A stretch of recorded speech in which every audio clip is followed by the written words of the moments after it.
My fiancée mocked my pathetic cubicle job to impress her friends, so I played along, smiled, but what happened next left her world shattered. Valerie and I had what I thought was solid. We met 3 years ago at my buddy's housewarming.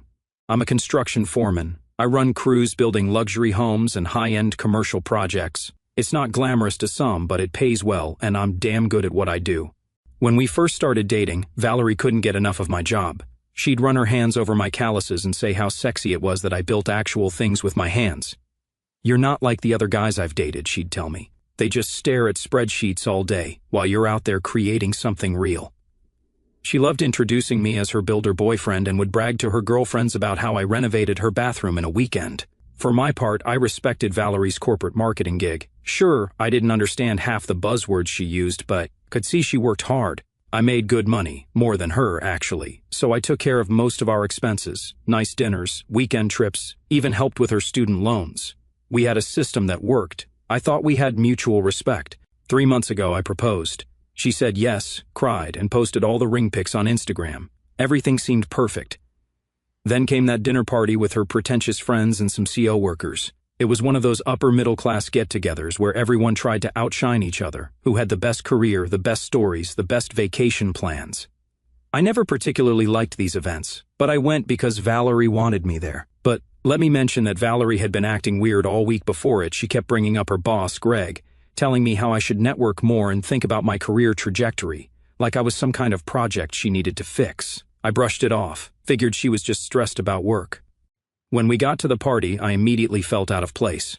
Everyone was in these sleek business casual outfits, talking about market trends and equity packages. Valerie started acting different, kept a little distance from me, laughed louder at everyone's jokes, and name-dropped her company every 5 minutes. I was grabbing another drink when I overheard her in the kitchen with her friend Taylor, the one hosting the party, and some dude named Ethan from her office.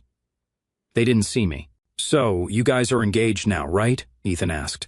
"What does your fiancé do again?" I waited for the usual, how I manage teams, how I've worked my way up, maybe even a brag about the multi-million-dollar project I just finished in the historic district. But instead, Valerie let out this weird little laugh I'd never heard before. "Oh, Ryan? He works construction, hard hat, yelling at guys digging ditches, that whole thing." Taylor giggled like she had said something hilarious. "Wait, like he's actually out there with the workers in those neon vests?" Valerie nodded, swirling her wine. "Yeah, it's very blue-collar, not exactly executive material." Ethan smirked. "Must be interesting conversations at dinner." "Oh, we don't really talk about his work," Valerie said with a dismissive wave. "It's also basic. Greg says people who do manual labor just don't have the vision to advance, I stood there, frozen, drink in hand, watching my fiancée mock everything about me to impress these pretentious people. The same job she used to call sexy and real was suddenly something to be embarrassed about. I could have called her out right there, could have made a scene. Instead, I walked into the kitchen casually like I hadn't heard. "Hey babe, what are we talking about?" I said, sliding my arm around her waist. Valerie tensed up. "Oh, Ethan was just asking what you do." I looked him straight in the eye and smiled. "I run construction teams, currently managing a $1 million commercial development downtown." There was an awkward pause. Valerie looked like she wanted to disappear. "That's interesting," Ethan said, clearly not finding it interesting at all. "It's just a job," I shrugged, acting like it was no big deal. "Pays the bills." We made small talk for another minute before they moved on to corner someone else. Valerie squeezed my arm a little too hard.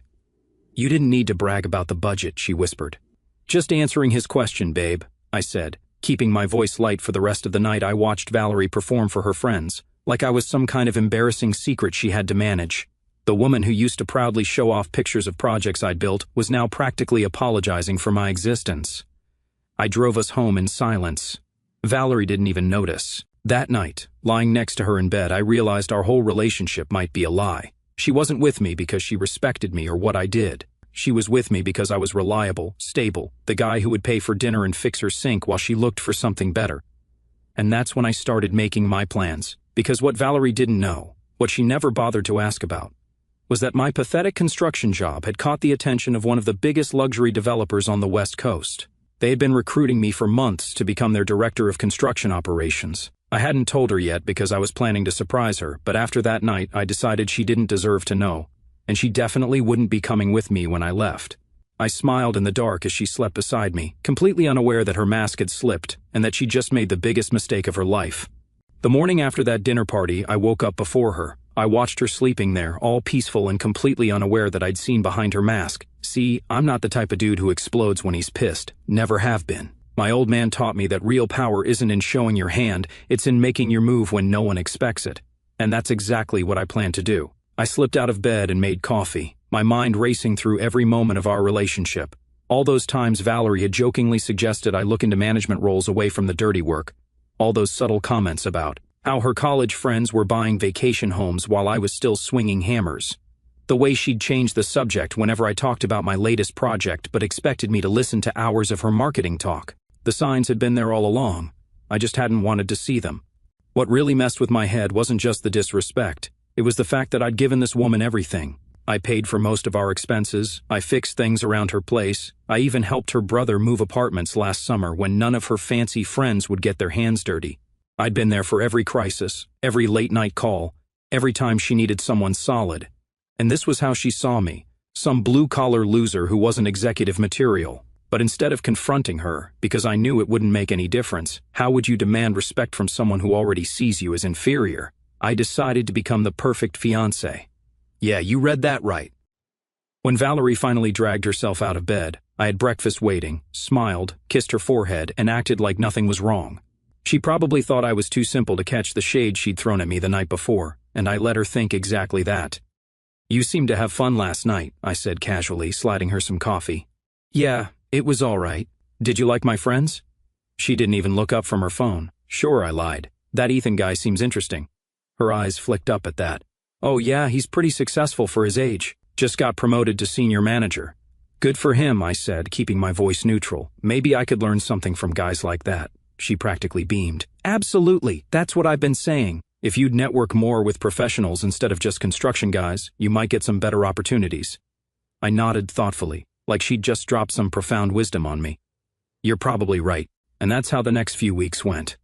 I became the eager student, pretending to soak up all the corporate advice Valerie and her precious boss, Greg, were feeding me. Greg says you should read this business book. Sure thing, babe. Greg thinks construction is a dying industry. Wow, that's interesting. Greg says real success comes from leveraging other people's labor, not doing the work yourself. Tell me more about Greg's philosophy, all while I was making my moves in silence. The developer had been after me for months. They'd seen my work on a complex commercial build that I'd brought in under budget despite multiple design changes. The offer was insane. Triple my current salary, full benefits, a relocation package, a company vehicle, the works. And they wanted me to build and lead their entire West Coast construction division from the ground up. Since I got the request, I'd been putting them off, telling them I needed to discuss it with my fiancé first, family first and all that. But after that dinner party, I was sure of my decision. I'm in, I told the VP of operations. But I need to handle some personal matters before I make the move. Can we keep this between us for now? They were more than happy to oblige, 3 weeks to wrap things up here, then straight to California. Meanwhile, Valerie was getting bolder with her disrespect. The more I played along with her improvement project, the more she seemed to think she could say whatever she wanted. Babe, did you see Ethan's new Tesla? She'd say while we were watching TV. That's the kind of car you could drive if you just consider moving into project management or something. Or, my friend Melissa's husband just got headhunted by this tech firm. He was just a programmer before, but now he's making decisions. That could be you if you just apply yourself more. The whole time, I just nodded and smiled, let her think she was molding me into something more acceptable to show off to her friends. But what really sealed the deal was when I overheard her on the phone with Taylor one night. I was supposed to be in the shower, but I'd forgotten my phone and walked back to the bedroom. I just don't know if I can do it long term, you know, Valerie was saying, her voice low. He's sweet and stable, but there's no ambition there, no drive to be more than he is, although he's been trying lately. Taylor must have said something sympathetic. I know, right? And Ethan's been texting me, nothing inappropriate, just work stuff, but I can tell he's interested. He asked if I wanted to grab coffee to discuss this marketing proposal. My blood went cold, but my face stayed calm. So that's how it was. I wasn't just an embarrassment, I was temporary, a placeholder, until something better came along. I walked quietly back to the bathroom, turned on the shower, and started planning exactly how I was going to disappear from her life so completely that she'd never recover. Once I made the decision to leave, everything became crystal clear. It was like I'd been wearing foggy safety glasses for years, and suddenly I could see all I'd been missing. The more I watched Valerie, the more obvious her game became. She wanted the stability I provided while keeping her options open. She wanted my paycheck, my skills around the house, and my reliability, but she wanted the status that came with someone like Ethan too. Too bad she couldn't have both. I started my exit strategy with a simple list of everything I needed to untangle from Valerie's life: our finances, our apartment lease, our shared subscriptions, our future plans. Each one needed to be handled carefully without raising suspicion. So, I opened a new bank account at a different bank, transferred most of my savings there, leaving just enough in our joint account to avoid raising red flags. Then, I started redirecting my direct deposits to the new account, telling payroll there had been some weird charges on my old account. I also called our landlord to give him a heads up that I might be taking a job out of state, so I told him I wasn't sure if we'd be renewing the lease, which was up in about 6 weeks. He was understanding and said we could work something out if I needed to break the lease early. I also asked him to keep it between us since I was still sorting things out with Valerie. My new employers were sending over paperwork, contracts, and details about my relocation package. I gave them my buddy Nate's address for anything physical, used my personal email that Valerie didn't have access to, and took calls during my lunch breaks at work. The offer was even better than I'd initially thought. Performance bonuses, a housing allowance for the first 3 months while I found a permanent place in San Diego, and best of all, complete authority to build their construction division how I saw fit. This wasn't just an escape plan anymore, it was an upgrade. About 4 weeks after the dinner party, Valerie started getting more obvious with Ethan. Suddenly, she needed to work late at least twice a week. Her phone would ding with texts that she'd quickly check, then smile to herself. Once, I glanced over while she was texting and saw his name at the top of the screen. I didn't say a word, just filed it away. That weekend, Valerie suggested we have dinner with her work friends. Ethan and Taylor will be there, she said casually, and maybe a few others. It'll be good for you to network. Sure, I agreed easily. Maybe I can learn something from Ethan about corporate advancement. Her face lit up. She probably thought I was finally buying into her vision of who she wanted me to be. If only she knew. The dinner was at some overpriced bistro downtown. I played my part perfectly, asked Ethan questions about his career, nodded thoughtfully at his advice, even jotted down notes in my phone like I was soaking up his wisdom. The key is to always be thinking about the next step up, Ethan explained, clearly enjoying being the center of attention. Construction guys usually hit a ceiling because they're too focused on the work instead of the career ladder. I nodded seriously. That makes sense. I've probably been too hands-on focused. Valerie beamed at me from across the table, probably thinking her project was working. Meanwhile, Taylor kept giving me these pitying looks, like I was some remedial student struggling to keep up with the big brains at the table. The whole time, I was thinking about how none of these idiots would last a day running an actual construction site, how they decrumble under the pressure of real deadlines, safety issues, and the 1,000 problems that come up when you're building something real. But I smiled and played dumb. Let them think they were so much smarter, so much more successful, because in 3 weeks I'd be gone, and Valerie would realize exactly what she'd lost. As we were leaving, Ethan pulled Valerie aside for a quick work question. I pretended not to notice how their conversation looked a little too intimate, how his hand lingered on her arm a second too long. It didn't mean anything to me anymore. At that point, I was already checked out from that relationship. In the car on the way home, Valerie couldn't stop talking about how impressed Ethan was with my new attitude. He thinks you've got potential, she said, like it was the highest compliment in the world. He said he could see you transitioning into a corporate role with the right guidance. That's nice of him, I said, keeping my eyes on the road. Maybe we could have him over for dinner sometime, just the 3 of us. He could give you more specific career advice. I almost lost it then. Was she seriously trying to bring her backup option into our home? But I kept my cool. Sure, if you think it would help. That night, I finalized the last details with my new employer, start date confirmed, relocation assistance arranged, temporary housing secured. Everything was set. As I lay next to her in bed, watching her scroll through Instagram, completely oblivious to what was coming, I felt a strange mix of anger and pity. She really thought she had it all figured out, keep me as the safe option while exploring possibilities with Ethan, string me along with promises of helping my career while looking down on everything I'd built. The last 2 weeks of my life with Valerie were like being in some twisted sitcom where I was the only one in on the joke. With a couple of days left before my great escape, I kicked things into high gear. First order of business was our shared subscriptions. Netflix, Hulu, Spotify, HBO Max, and whatever other digital parasites were feeding off my credit card every month. I didn't cancel them. That would have been too obvious. Instead, I changed the payment methods to cards that would conveniently expire right after I left. Next up was slowly moving my stuff out without raising suspicion. Valerie wasn't the most observant person to begin with. She once didn't notice I'd shaved my beard for 2 full days, but I still had to be careful. So I started with the things she never paid attention to anyway. My tools, most of my clothes, important documents, family heirlooms. Each day, I'd take a duffel bag or box to work that would conveniently end up at my buddy Nate's garage instead. "Doing some spring cleaning?" Nate asked as I unloaded yet another box. "Nah, just preparing for the greatest vanishing act since Houdini, minus the water tank." Nate was the only person who knew what was really going down, and even he thought I was being a little cold about it. But then again, Nate hadn't heard his fiancée mock his entire career and existence to impress some douche in chinos. Speaking of the douche in chinos, Ethan was becoming an increasingly prominent character in the tragic comedy of my life.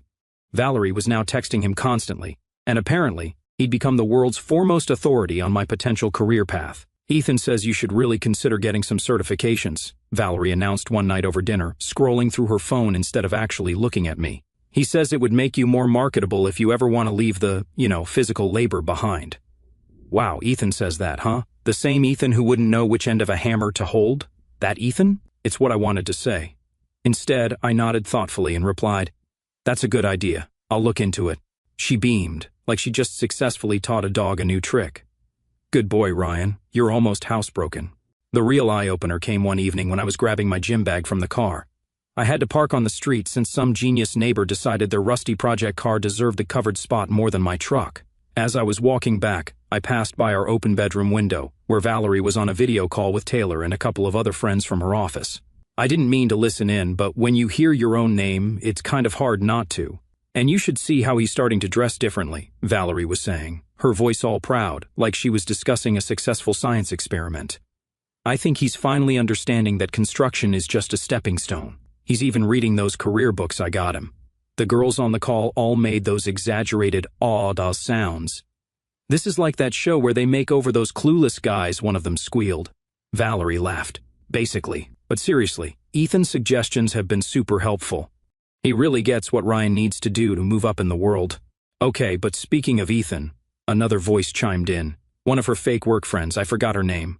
"What's going on there? He's clearly into you." "Stop it, it's not like that," Valerie protested, but with that fake reluctance that screams, "Please keep asking." "He's just being professional and helpful." "Professional?" "Girl, he offered to take you to that leadership conference in his place. That's a 3-day trip to Phoenix." "Whatever. Right now, I'm focused on helping Ryan see his potential. It's like a project, taking this rough material and turning it into something presentable." I stood there, frozen, gym bag slung over my shoulder, listening to my fiancée discuss me like I was some fixer-upper house she'd bought in a sketchy neighborhood, helping me see my potential. That's rich. Coming from someone whose biggest career accomplishment was reorganizing the company's shared Google Drive and acting like a hacker. I walked away before they could spot me, a strange sense of calm washing over me. Nothing like hearing yourself described as a project to confirm you're making the right decision. With 1 week left before my departure, I started dropping subtle hints, just to mess with her. Nothing obvious, just little comments that would only make sense in retrospect. "I've been thinking a lot about the future lately," I said casually as we were watching TV. "Oh?" Valerie perked up, probably thinking her Reformation project was working. "Yeah, I think big changes are coming, the kind you can't even imagine." She smiled, completely missing the point. "That's great, babe. I knew you'd start seeing things differently." If only she knew that the things I was seeing differently included her, our relationship, and my entire life trajectory. 3 days before I was set to leave, Valerie dropped her own little bomb.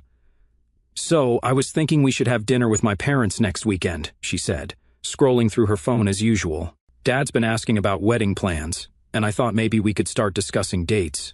The irony, though, here she was, planning our wedding while simultaneously laying groundwork with Ethan, completely unaware that by next weekend, I'd be settling into my new apartment in San Diego. "Sure," I said, suppressing the urge to laugh. "Whatever you think is best." The night before my departure, I took her out for dinner. One last hurrah at her favorite overpriced restaurant, where the portions are tiny and the waiters act like they're doing you a favor by taking your order. I played the perfect fiancé, attentive, charming, even romantic. I toasted to our future and watched her eat it all up, like it was one of those microscopic desserts the restaurant specialized in. "What's gotten into you?" she asked, clearly pleased with my performance. "Just feeling grateful," I replied, which wasn't entirely a lie. I was grateful.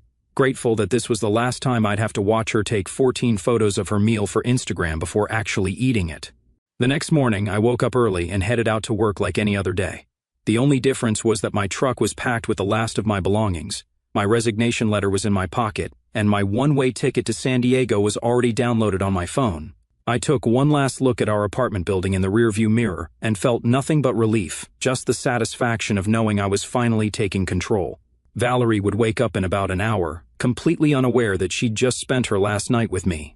She'd go about her day, probably text Ethan, make plans with her friends, and assume I'd be coming home that evening like always. I'd been gone exactly 4 hours and 17 minutes when my phone started blowing up.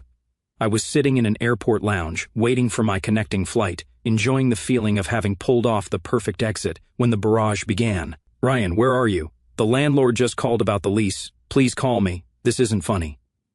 Then came the calls, one after another. I silenced my phone and ordered another coffee. Each notification was like confirmation that my plan was working exactly as intended. I wasn't about to interrupt that beautiful process by actually answering. As the calls kept coming, I put my phone on airplane mode and focused on the present. The past was behind me, and Valerie was officially part of that past. When I landed after my first flight and turned my phone back on during the layover, the digital avalanche continued. 43 missed calls, 67 text messages, 4 voicemails, and now a new name had joined the mix. Valerie's mom, Linda. Great, the cavalry had been called in. I didn't need to listen to the voicemails to know what they'd say, but I listened to one from Linda. "Valerie is absolutely beside herself. We don't understand what's happening. Please call us back immediately. This isn't like you." I deleted them all and texted Nate. Made it to my first stop. "How's it looking on your end?" His response came quickly. "Bro, complete chaos here. V has already been by my place crying. Her mom's calling everyone we know. V's dad threatened to come find you and set you straight, until I pointed out that adults can leave relationships if they want to." I laughed at that. Her father had always treated me with barely concealed disdain. "My daughter deserves someone who wears a suit to work," he'd once said within earshot at a family dinner. The irony of him suddenly wanting to track me down wasn't lost on me. "Anyone else been dragged into this yet?" I asked Nate. "Everyone, man. She's on a full-scale manhunt, called your boss, your CO workers, even that guy Diego you work with. Diego told her you'd taken a job somewhere else, and she completely lost it. So much for my clean exit. Seemed like Valerie was turning this into the drama of the century. Typical. On day 2 of my new life, Nate sent me a screenshot. Valerie had posted a long, dramatic message on Facebook about being worried about me, asking if anyone had seen me, saying this was completely out of character. "She's playing the concerned fiancé card hard," Nate commented. The financial reality was clearly starting to hit. Good. That was exactly the point. Let her feel what it's like to have the rug pulled out from under her for once. Nate's play-by-play continued over the next couple of days, painting a picture of escalating chaos. 5 tried to get into your email to look for clues, couldn't remember the password, called me asking if I knew it, like I'd tell her even if I did. The Netflix, Hulu, Spotify purge hit today. She posted this whole rant about how some people are so petty they'd cut off streaming services during a crisis. Conveniently forgot to mention she never paid for any of them. She told her work friends that you took the engagement ring with you. Funny, since I distinctly remember you saying you left it on the dresser. Think she might have pawned it to make rent. Each message was like another domino, falling in Valerie's perfectly arranged life. The structure was collapsing, and all I had to do was watch from a distance. After 3 days of ignoring all calls and texts, I finally decided to answer one of her calls. I wanted her to hear the truth directly from me, just once. My phone lit up with her name for what felt like the 100th time. I took a deep breath and answered. "Ryan? Ryan, oh my God, where are you? What's going on?" The landlord said. "I heard you at the dinner party," I cut her off, my voice calm and steady. "I heard what you really think about my job, about me." There was silence on the other end for a moment. "What? I don't know what you're talking about," she stammered. "Sure you do, Valerie. He just yells at guys digging ditches all day. That's what you told your friends, right? That I'm not executive material, that Greg says people like me don't have the vision to advance." Another silence, longer this time. "Ryan, I was just joking around. You know I respect what you do." I let out a low chuckle. "Respect? Nah, you wouldn't know respect if it slapped you in the face. But it's cool, because guess what? I just got offered something real nice. The kind of opportunity people like you and your precious Ethan could only dream of." "What do you mean?" she asked. "Let's just say my new view includes a penthouse office overlooking the ocean, a custom ride with my name on the lease, and more money than you and your little corporate buddies could ever throw at a dinner bill. They chased me for months because when you're actually good at what you do, you don't need to pretend to be something you're not. But you wouldn't understand that, would you? I heard her gasp. You what? Ryan, why didn't you tell me? We could have. Could have what? You could have suddenly decided my career was worthy of respect? That I wasn't just some project for you to fix? That's not how respect works, Valerie. Please, her voice cracked. Just tell me where you are. We can talk about this. There's nothing to talk about. You showed me who you really are, and I believe you. Oh, and you might want to start looking for a new place. The lease is up next week. Goodbye, Valerie. I hung up and blocked her number for good. It felt like closing the final chapter of a book I was done reading. Nate texted me later after a few days. Dude, V's a complete wreck after you called her. She showed up at my place again, crying so hard I could barely understand her. Something about you getting some big promotion, said you were punishing her for a stupid comment. Also get this, Ethan won't even look at her at work now. Heard from a buddy that works there that he straight up ignored her in a meeting when she tried to talk to him. Then he posted pics from some club with another girl from their office. Brutal timing. I couldn't help but smirk. Valerie had been hedging her bets, keeping me around as the safe option while Ethan was the exciting possibility. Now she had neither. Then Valerie's dad called, and he actually surprised me. I let it go to voicemail, but what he said actually made me pause. Ryan, look, Valerie told us what happened about that dinner, what she said about your work. I need to admit I might have contributed to how she saw things. I've always pushed her to find someone in a suit and tie, like me. That was wrong.